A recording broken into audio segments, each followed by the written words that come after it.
Hello, welcome to another Looney Tunes review video. If you are new to the channel, make sure you subscribe to follow my journey to review all 1000 classic Looney Tunes shorts and give this video a like as well. So this is their review for Feather Dusted, and with me today is Miss Prissy herself, well, kinda, to help me do some dusting around the place. Boo. Is my good friend Manny Cruz, the Toonie Tenor. Say hi. Or I could be Egghead Jr. and it's just, so Manny, what do you think about this part? All right, that's it. Have a good day, everyone. Oh, even better. Even better. So just a few bits of info to get underway. So as mentioned, this is a review for Feather Dusted, released on the 15th of January 1955. It's the 729th of the series, and it's directed by Bob McKimson. There is a restoration out there which we'll be using for this review, but at the time of this recording, it's not being made available on physical media just yet. Hopefully one day it'll make its way on disc, as this one's a great one. It really is. But I can't show it to you on YouTube as it's a copyrighted cartoon, so unless Warner Brothers themselves choose to upload it on their own channel, you're fresh out of luck here. But in case you haven't seen it, we have Miss Prissy going off to a hen party, haha, and leaving her son Egghead Jr. behind. Foghorn, who's a bit of a loafer, as he typically is, he takes it upon himself to play games with Egghead Jr. instead of having him read the wonderful best-selling book, How to Isolate the Isotope, which is a riveting book. I'm sure you've all read it. And yeah, we just got a whole bunch of gags involving Foghorn trying to teach games to Egghead Jr. and Egghead Jr. screwing it up in a very funny way, and of course Foghorn is left the worse off every single time. Right. Not much by way of trivia in this one, actually. It is the second of 3 Egghead Jr. shorts. I go through my thoughts on the character in the first review, Little Boy Boo, where I maintain that it is an autistic character, even though they wouldn't have known what autistic means. The signs are all there. I go into that in Little Boy Boo, and this is also the last time we hear Miss Prissy saying more than her saying yes. Although, weirdly enough, in the first time she does that, she was voiced by Marion Richmond in Little Boy Boo, and here she's voiced by Bea Benaderet. So there's that. Junior, now I want Mother's little man to sit quietly and study while Mother's at the hen party. Understand? Good, I say good morning, Widder Hen.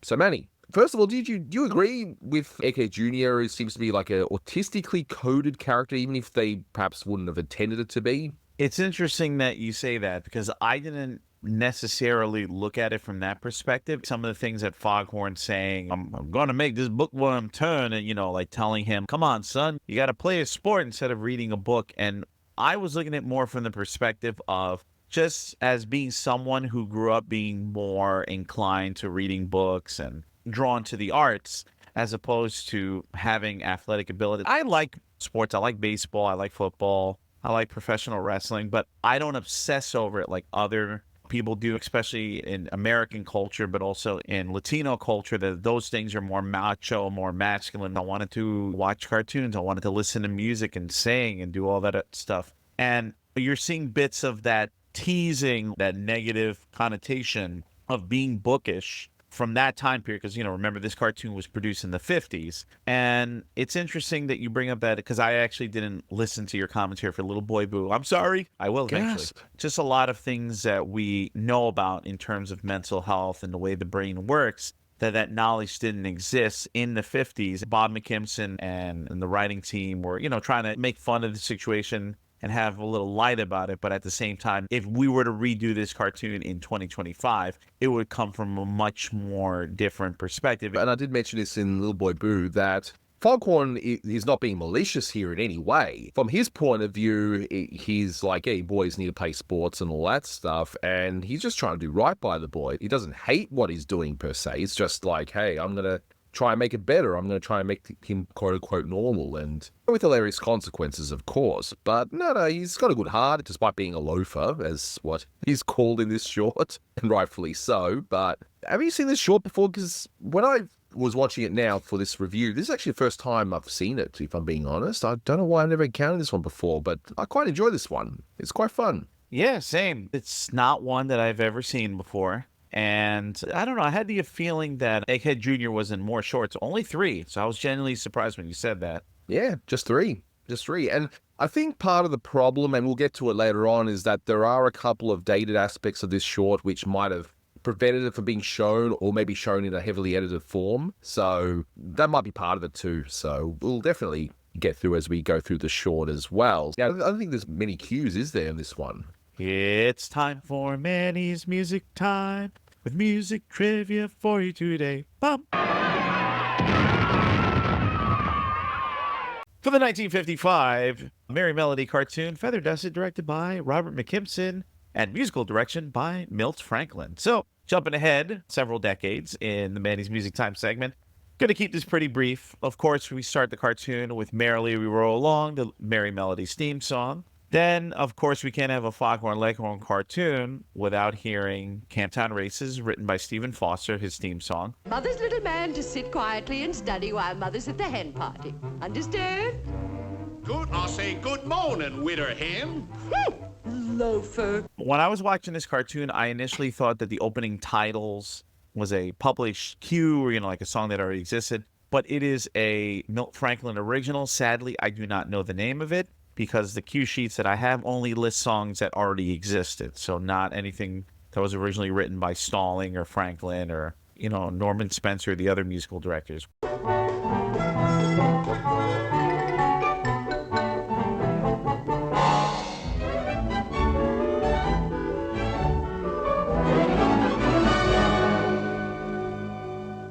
When Egghead Jr. is reading, you hear a little bit of the alphabet song, A, B, C, D, E, F, G, H, I, J, K. I'm a little rusty. It's been years since I've sang it. So you hear that playing in the background. I got a nice laugh out of that when I noticed it in the score.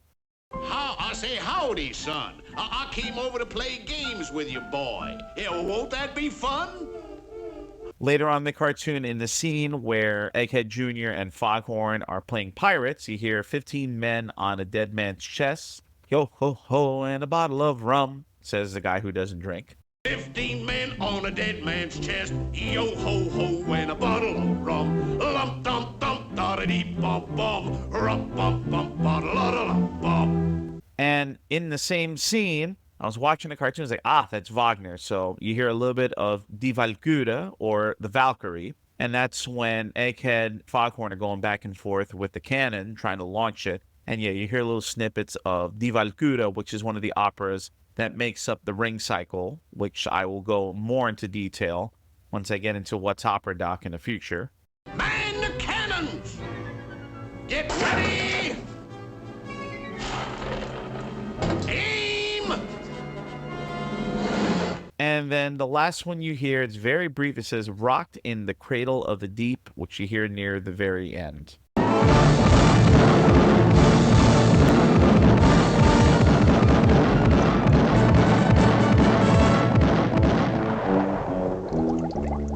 And yeah, that's all she wrote. So there you go. Yeah, so not really much to it, but hey, it's there. It's there. It's there. It's there. But looking at the title card, I like the out of touch there where they use feathers to actually write out the title. It's nice. There's not really much to say about it, but it's a nice little touch there. But we're not here to talk just about titles, are we, Manny? Although maybe we should make a 10-hour video just on this title alone, right? Yeah, that's nice. It is nice, yes. But we start off with Prissy going to the hen party, which, hey, I don't think I have to tell anyone what a hen party can mean, right? Nope. They can look it up on their own. With safe search on, all right? Yes. Let's be absolutely clear front. I don't think that's what they meant, or maybe they did, and it's just a little pun there. I don't know. But in any case, we all know what one is anyway. But there is clearly now history between her and Foghorn in this short, because sometimes you have a short where Prissy doesn't really know Foghorn, or maybe barely knows him. There's no continuity in these things. It's like, where's the consistency? Anyway, whatever. But yeah, she calls him a loafer. So she leaves Egghead Jr. reading that wonderful How to Isolate the Isotope. Now, I'm no chemist, but I don't think that's a real thing. It's just a play on words. But hey, if you're a chemist watching this, because we all know chemists are cartoon fans, just let me know, is it possible to isolate an isotope?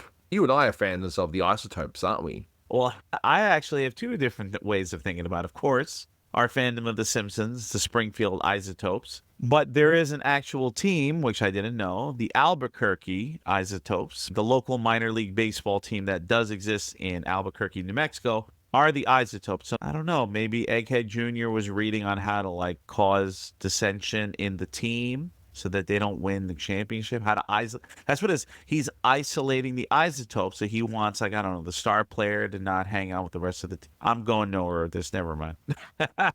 We're all about the conspiracy theories in this channel. That's what we're Anthony's all about. conspiracy to talk. There you go. Damn right. Damn If the cartoon right. thing doesn't work, then you know where to go next. So he's reading the book, and Foghorn takes upon himself, you know what, let's go play some games. Now, one of the things I love about Foghorn shorts are the things that Foghorn says. And I think from here on, with the rest of the Foghorn shorts as I cover them, I'm going to give you guys my favorite ones before we go through the rest of the shorts. So my favorite 3 in this one is, that gal's as cold as a nudist on an iceberg.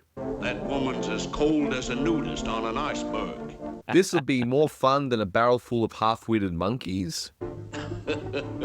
This'll be more fun than a barrel of half-witted monkeys. And, of course, that boy's as timid as a canary at a cat show.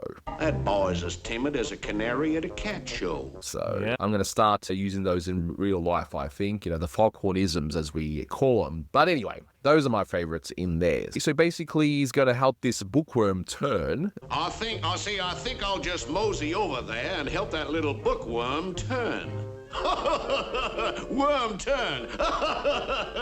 And it's like, you would rather read that book? You look like a sissy. And I don't think this boy has all his marbles. As you mentioned before, they would probably tackle this sort of thing a lot differently now than having a little boy called a sissy just because they like reading a book, but I digress. So again, at that point in time, if you were seen as a bookworm, you weren't seen as normal. Just product of his time, I guess. Asks Egghead a question to reply yes and no, and it's like, you want to play games? Well, he just shakes his head no. So of course, Foghorn is just taking no for an answer, and we have everything set up, and we're going to go through the games. I don't think this boy's got all his marbles. Shakes his head when he means yes, and nods when he means no. What's the first game, Manny? The first game is... Oh! Come on, it's a dad joke. This is completely up your alley. He's going to play croquette or chicken croquette instead. Huh? Yeah, Mayor, that's a joke, son. That's a joke, son. You miss it. We're gonna play croquette. Chicken, that is. Hey, that's a joke, son. Chicken croquette. Don't you get it? And look, I'm not a dad. Obviously, you have plenty of experience making these dad jokes. And I just pause at the frame where I think Foghorn is explaining the joke to Egghead. And I just love the expression on Egghead Jr.'s face. It makes me laugh because it's like that expression says so many different things. But now that, like you said, in someone who's neurodivergent, it makes it interesting. Like, what is exactly going on in his head? Does he get the joke, but it's just he doesn't say anything about it? Does he just think, yeah, this guy's really nice, but I just really want to read it? It's like so many different thoughts can be conveyed from that expression that he has on his face. But it also makes me laugh because you just see Foghorn flailing like crazy, trying to get this kid to do something. And Egghead's just like, no, I just got my book and I'm happy. So the lesson here is, Never try. don't let anyone else tell you what you should be doing to make you happy, okay? If you want to read your books, you read your books. You want to play sports, you play your sports. End of story. But as we'd expect, Egghead does the perfect swing and he wins the game. That shot is impossible, boy. And of course, the paper has to say, I win, after all that calculations.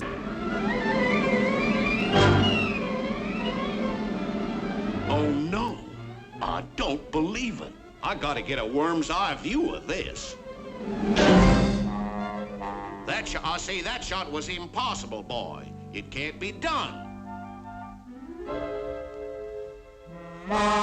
Then again, if there's any mathematicians watching this review, let me know if those calculations make any sort of sense whatsoever. I'm going to assume no, but let me know anyway.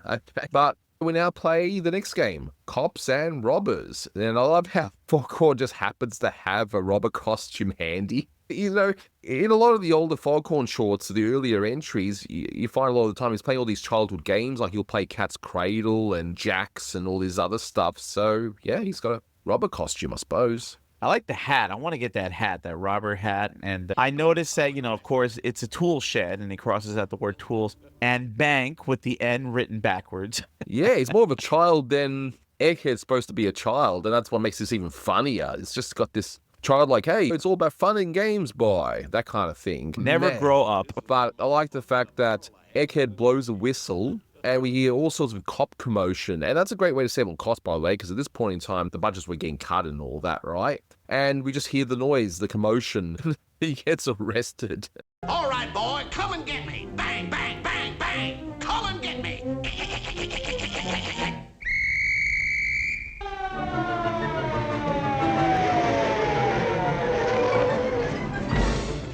Hold on now, you're under arrest. Let me go. I'm innocent. Hey, give me a mouthpiece. I'm being framed. Stop it.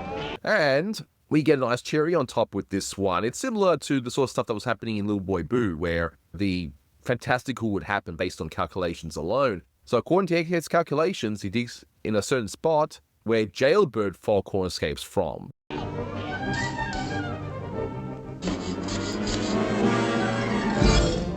I mean, wow, I guess back then the court process was a lot smoother and quicker than now, but anyway. I'm not touching that one. According to my calculations, yeah, I figured you wouldn't, so. We'll be here a while. Exactly, and like he's even got the jailbird suit and everything, but anyway. Boy, I say, boy, let's play something less confining. We move on to the next part, which, yeah, I would imagine this would be edited out. If you're of a certain age, you might look at this and think it's kind of harmless, and it's nothing out and out awful. Like, there's nothing malicious here. It's just the fact that at that point in time in the 50s, the Western genre was huge at the time. And it was so huge that when Disneyland actually opened up later on this year, actually, 1955, a third of it was Western themed. And you just had all sorts of Western themed movies and shows and stuff. So, of course, they're going to do something relating to that. But anyway, there's a reference to Daniel Boone, and that's a reference to the American frontiersman, who was considered to be one of the first American folk heroes, although the TV show that most people are thinking of came out in the 60s, but he would have still been known at the time. I'm assuming you know more about Daniel Boone than I do, right? I learned a thing or two, growing up in the American educational system. I do want to say that there is, I'm probably going to say her name wrong, and I apologize, but one of your commenters on your videos that I've seen quite often, Canais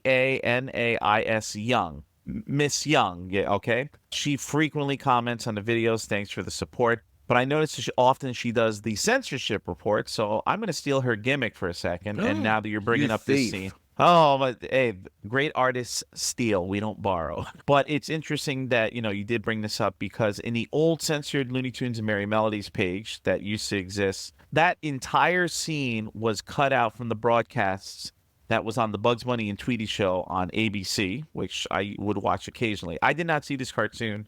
I have no memory of it until me watching it last week, so it was completely brand new to me. But this entire scene was cut from ABC, Bugs Bunny and Tweety show, and it was also cut from the broadcasts on Cartoon Network, as well as the Merrie Melodies show, which was a show that ran in syndication. I never saw the Merrie Melodies show, but I've heard about it. And what's interesting is when this cartoon aired on Kids WB back in the day, this scene was kept in up until the point before Foghorn Leghorn pulls the cork and he gets blasted by Egghead Jr. So yeah, you could show the stereotypical Native American, but no gunshot. So I think Canais is how you'd be pronounced it, but yes, you can correct us, of course. Yeah, thanks, of course, for your support. I'm loving reading those comments, so there we are. But the actual gag itself, we all know the fake gun is going to be real, and sure enough, it is. And it's a funny one. Here I say, here I'm a heap big engine, but where's all the engine fighters at? Oh, Daniel Boone. Well, Daniel, I'm just gonna pull your cork. The thing, and I mentioned this in some of the Tex Avery redos I'm doing, just because you know how a gag's going to go, I try not to hold it against the gag, because this could be very well someone's first Looney Tunes short. But in terms of execution, it's funny. I quite enjoyed it, but, it's fine. It's a little cringy to see, but, product of its time, whatever. We move on, right? indeed. So now we are pirates, and again, I just love the fact that Foghorn has all these costumes ready, right? He's well prepared. He's giving me vibes of Sideshow Bob from Cape Fear. Just randomly pull out, all the costumes and props that you need. Maybe Foghorn was doing a production of the Pirates of Penzance, going with the whole Gilbert and Sullivan theme. Ah, look at that connection. Oh, there we are. Yeah. And I like how Foghorn's clearly enjoying himself more. And what's interesting, and look, I don't think there was anything really intended by the filmmakers here, but it's just interesting to see that Egghead swapping the deck And it feels like that he seems to be more interested in that part of it than the actual fun aspect. I don't know. I'm probably looking too much into it. You know what? It's funny that you say that because that scene right there, there's just something about Egghead Jr. as a character. There's something about him I like, but yeah, it's just the way, and I wish I knew who animated that scene. But yeah, Foghorn is walking around. Of course, I start the video of the cartoon, and it's sounding really creepy and deep, and I hate when that happens. But the audio's fine. But yeah, you got a Foghorn walking around singing, Dead Man's Chest. But just, yeah, I wish if you can, Anthony, I know I'm giving you extra work, but if you just cut out that little scene of Egghead Jr. swabbing the deck, it's just, I don't know. It looks like he's enjoying it. Yeah. I think you're right, yeah. It goes back to what the widow hen said before, that he's just a loafer, and I guess that's all he wants to do in life, and just all fun and games. Foghorn spots a rival ship, clearly a toy boat, and he thinks, oh, it's all fun and games, and so Egghead loads the cannon, and Foghorn tries to correct him in terms of the trajectory, but of course he gets it wrong, and Foghorn ends up swinging the ball and knocks out the pins that has in his belly that's there. Broadside off the port bow! All men are... Boop.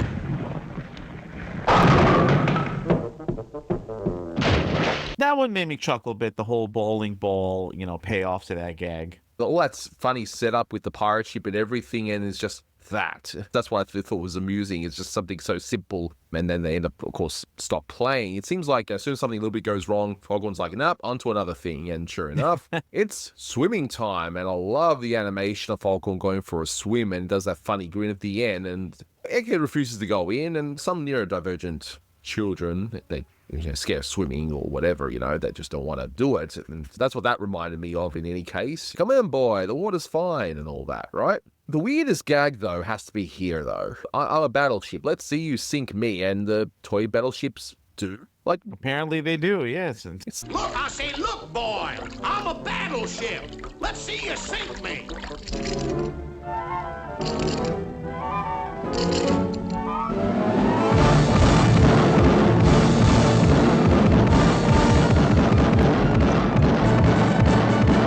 Well, this is the 50s, though. Those toys, like, I've seen videos, like, kids' toys from, like, the 40s and 50s. And, of course, this is coming when Homer is like, oh, this toy's safe. And Lisa versus Malibu Stacy, when he starts playing with that toy that looks straight out of Masters of the Universe, he pricks his finger on one of the weapons, and he shoots a missile right into his mouth. And I'm like, yeah. That's a pretty dangerous toy, and the same could be said for this. Sure enough, yeah, he gets shot, and Prissy ends up finding Egghead, and ends up saying, oh, come with me now, and Foghorn's like, yeah, you can have him, and turns out he's got a lot of holes in his body, and we end right there, so it just ends, doesn't it?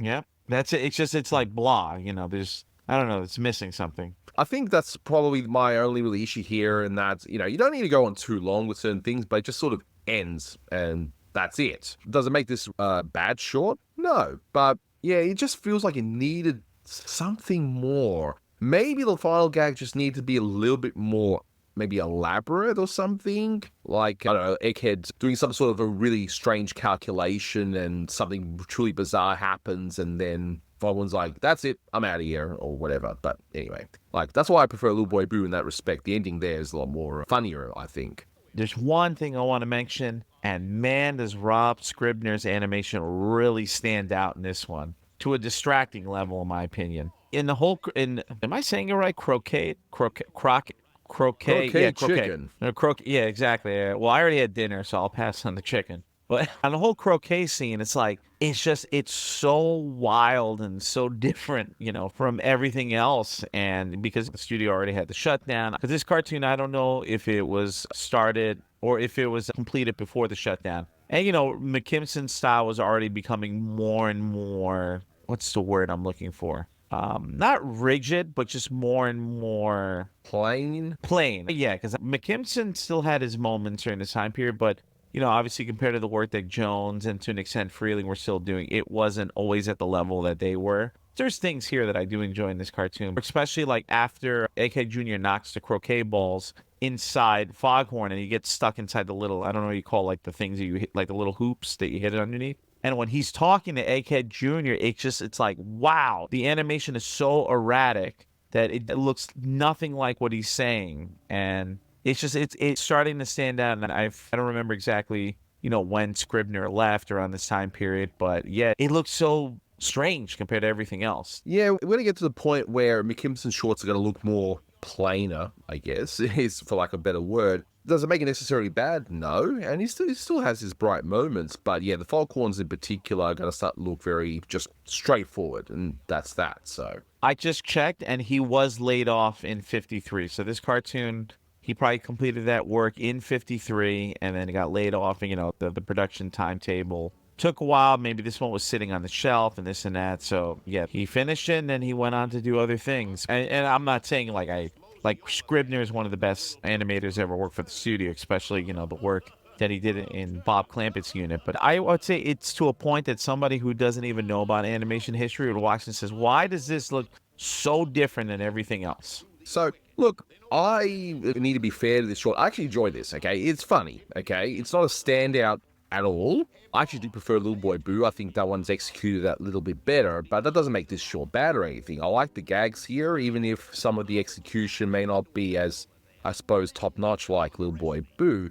And the ending feels abrupt, like it needs something a little bit extra, maybe a little bit more of an elaborate gag, I don't know. But all in all, I had a chuckle. I thought it was funny. I love Foghorn's genuine concern that, hey, this boy needs to go play some games, and of course it all backfires on him. And yeah, I quite enjoy it. So this one gets 8 out of 10. I'm going to be really nice to this one. I can't be too harsh on something that I did end up enjoying, even if it's not a standout. So yeah, I think 8. What about yourself? It has its moments. I'm not as keen on it as you were. 7.5. Yeah, so it's not a major highlight, but it's not a low light either, and that's another main thing I would say. So yeah, but that will do it for this one. Now, if you don't mind me, I'm going to go back to reading that wonderful Isolate the Isotope book, and until next time, guys, take care. And while you're doing that, I promise you I will not be a nudist and go outside, because it is really cold here in New Jersey. So bundle up, and I also don't want to get in trouble with the law. So bye. Yeah, and don't play nudist croquet while eating chicken croquet, okay? Creating trouble, you good-for-nothing loafer. Mark my word, one of these days, some of your childish pranks are going to backfire on you. Ma'am, I say, ma'am, you are so right.